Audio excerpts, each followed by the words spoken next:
What is an electric field? In order to understand the concept of electric field, let us consider a charge Q at a point O. Let us consider another charge, say represented by small letter q, at a point P at a distance small r from our first charge capital Q. The first charge will exert a force on the second charge by Coulomb's law. If the system is in vacuum and the second charge Q is removed from point P, what is left in that space? If there is nothing, what made the force interaction with the second charge Q? In order to answer all these questions, earlier scientists, including Faraday, made the concept of electric field. According to this concept, we can say that the charge Q will produce an electric field everywhere surrounding it. When another charge Q is brought at some point P, which may be here, here or anywhere, the field at that point will exert a force on this charge. The electric field produced by a charge Q at a distance r is given by E equal to 1 by 4 pi epsilon naught Q by r square r cap, where r cap is a unit vector in the direction from O to P. So, for our convenience, we can imagine a frame of reference with O as origin and let this be the positive x and y direction respectively. The word field describes how some distributed quantity varies with direction and position. The word field describes how some distributed quantity varies with position. The effect of the charge has been incorporated in the existence of electric field. We obtain the force exerted by a charge Q on a charge small q at a distance r as 1 by 4 pi epsilon naught q by r square in the direction from O to P, followed from Coulomb's law. From Coulomb's law, it follows that charge Q also exert an equal and opposite force on charge Q at the origin. The electrostatic force between charge Q and Q can be looked upon as an interaction between the charge Q and the electric field of Q and vice versa. From these two equations, the force exerted by charge Q on Q can be represented as the product of electric field of charge Q at the point P where Q is situated multiplied by the magnitude of charge. Thus, F is equal to QE.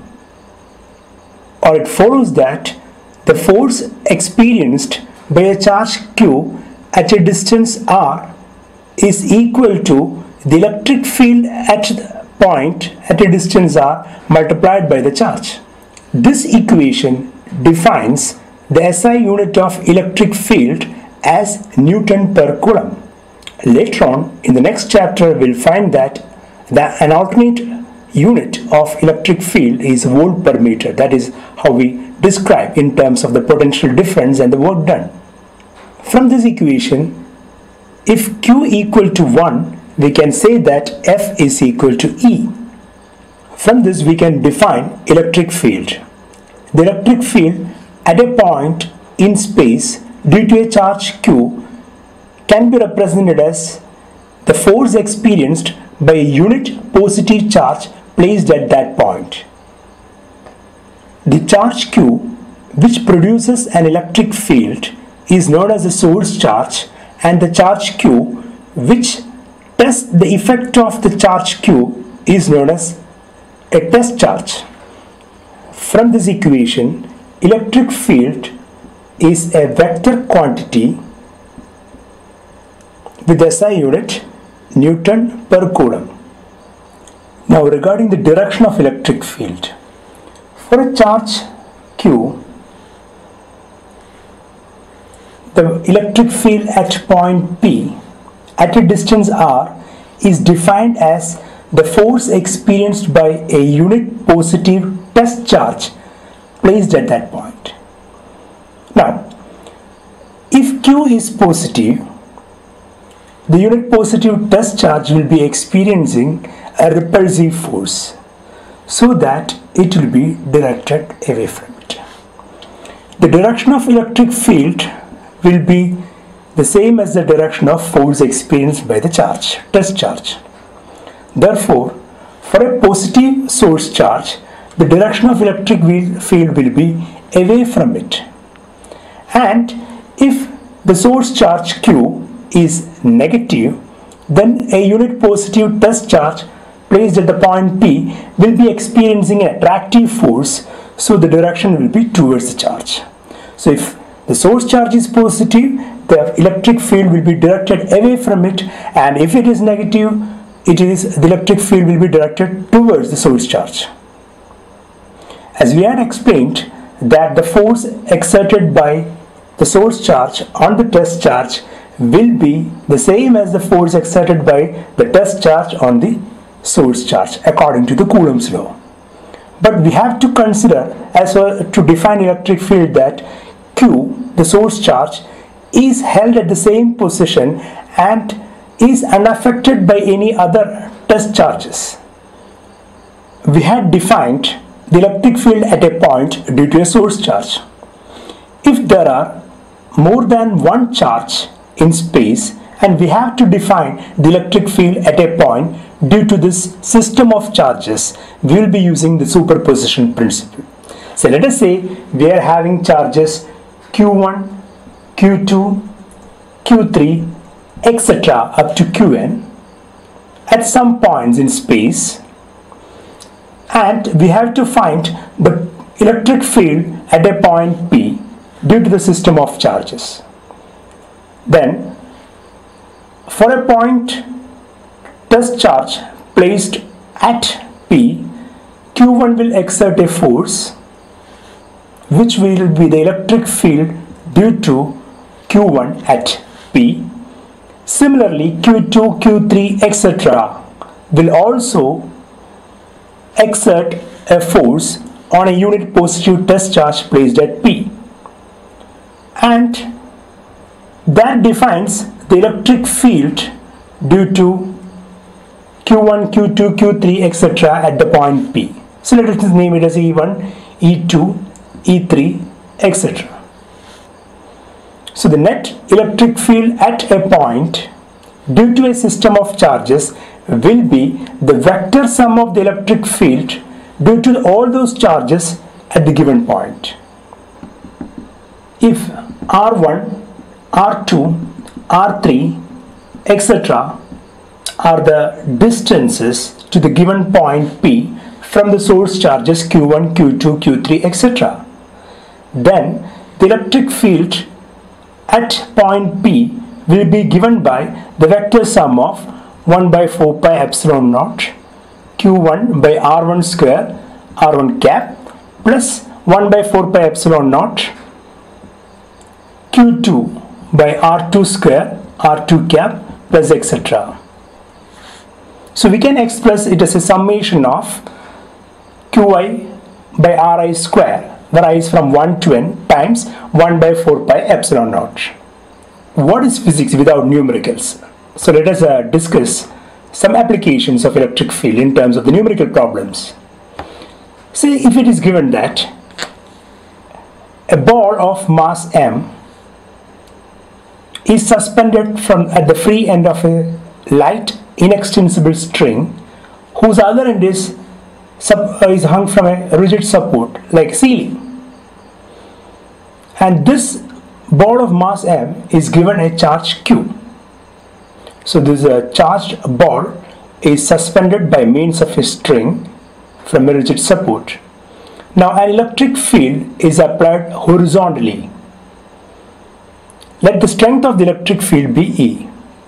what is the angle made by the string with the vertical on the application of this horizontal electric field? So the solution, let this be the vertical line and the string is suspended from the ceiling, and due to the application of electric field on this region, the string makes some angle, say theta, with the vertical. We have to find theta. Now, why does this ball remain here? Yes, this is a charged ball of mass m and charge q. Why does this remain here? Of course, there are two forces acting. What are the forces? One is the weight of the ball.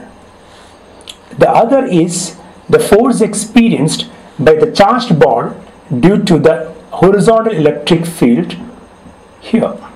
So in this region there is an electric field horizontally, so the force is QE. The charged ball is now at this position due to the equilibrium of forces taking place. In order to understand the equilibrium of forces in this position, let us consider the tension in the string. Now, considering the ball, the tension T is directed away from it.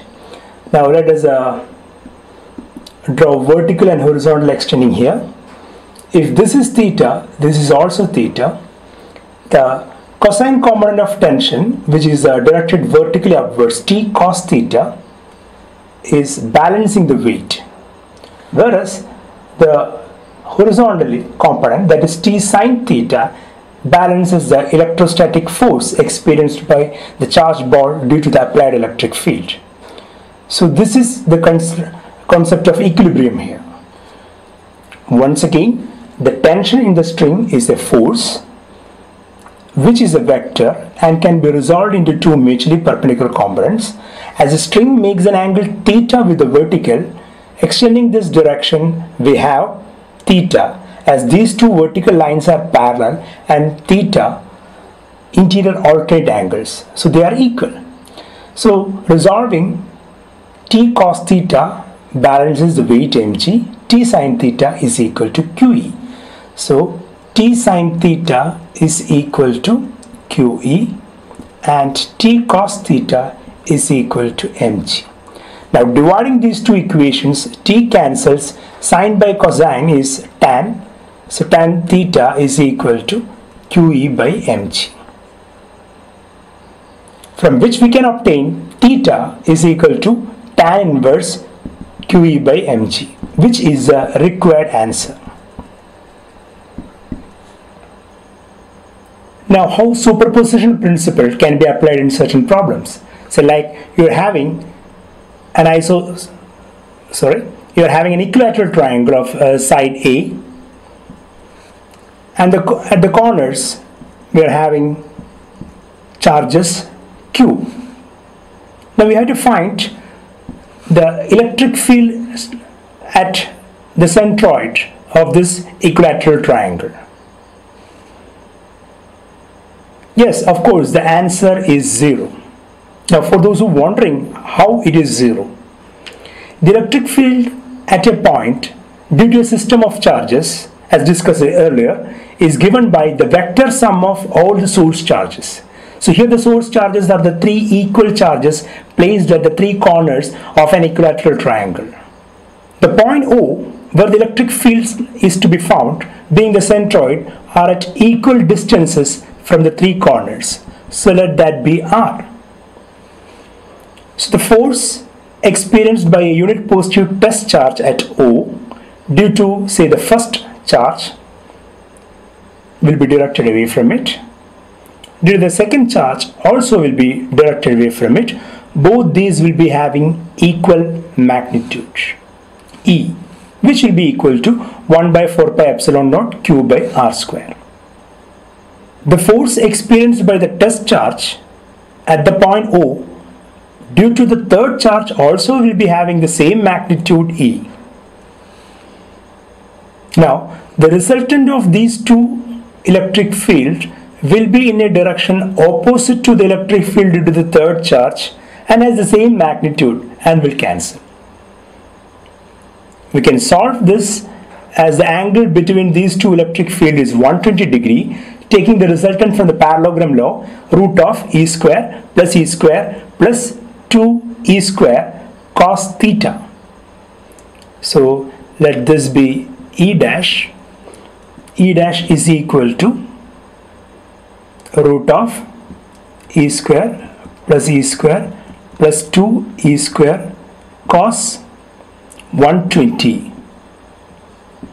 This will be same as E, which will be directed opposite to the field due to the third charge. That means the electric field strength at the centroid due to any two charges will be cancelled by the third charge. Therefore, the resultant electric field intensity at the center O will be 0.